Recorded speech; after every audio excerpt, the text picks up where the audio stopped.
pastor kanang usa ko ka SDA pastor unya na bautismo ko tong panan pastor nga mura bag wala pa ko kapalo sa mga kuan ba. Pero actually pastor akong parents ang ako lang mama may kuan SDA gyud nga kuan. Okay. Then karon pastor bautismo ko tong time nga kuan mura bag ang sarap ka pagka-story pastor kuan ko pastor ba backslide ko pastor. Okay, go. Then pagkawala na rin sa mama pastor mo tong balik og simba pastor. Okay. Kayon karon na kuan na pud ko nabalik na pud ko sa bisyo inana. Balik na siya. Wala na pud ko wala na ko nag simba. So, ang pangutana pastor ba? Pwede pa ba pastor nga magsimba nga? Sige naman kung kuan pastor kanang nakabuhat og mga sala pastor nga pan. Muna akong ganahan ba kay napagid ang Espiritu Santo sa imo ha. Kaya nga naman, kanang imong gisulti karon, usa na kahungong sa Espiritu Santo nga babalik ang simba. Kaya mga tao nga wala na Holy Spirit, wala na sila pagbati nga gusto mo balik og simba.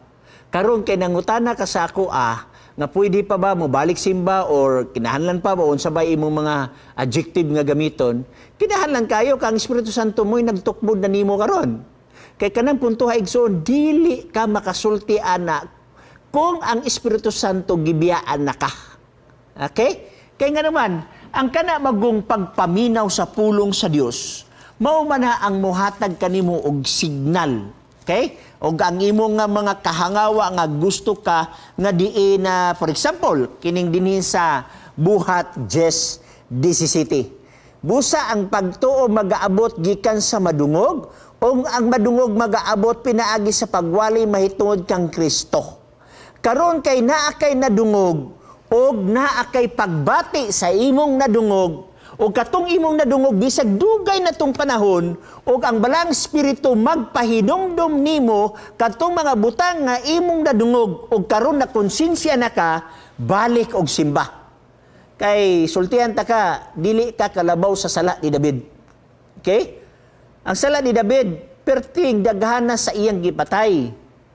Naa pa siya'y asawa o ang asawa sa uban nga tao, iyang general, iyang gipasulong sa gubat nga wala na'y kadaugan, aron mamatay, aron makuha lang iyang asawa, dili kuanana nga sala ni David, di kaabot ana.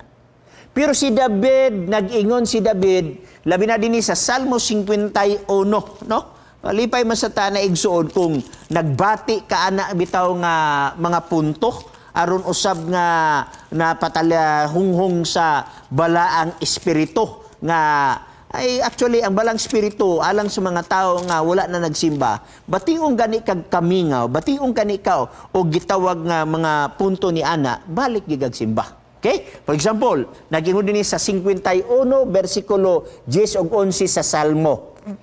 Buhaton mo ako og usa ka ulay nga kasing-kasing o Dios. Og bag-uha ang usa ka espiritu nga matul-id sa sulod nako. Ayaw ako igasalikway gikan sa imong atubangan. Og ayaw pagkuha ang imong Espiritu Santo gikan kanako. So ako mingon sa imo napagid ang Espiritu Santo sa imo kay napa makaipagbati sa kabalaka. Okay? So balik igsoon. Ayaw kaulaw, simba og balik, ayaw pagunahuna nga kanang simbahan alang sa mga matarong, ang simbahan mura nag-hospital.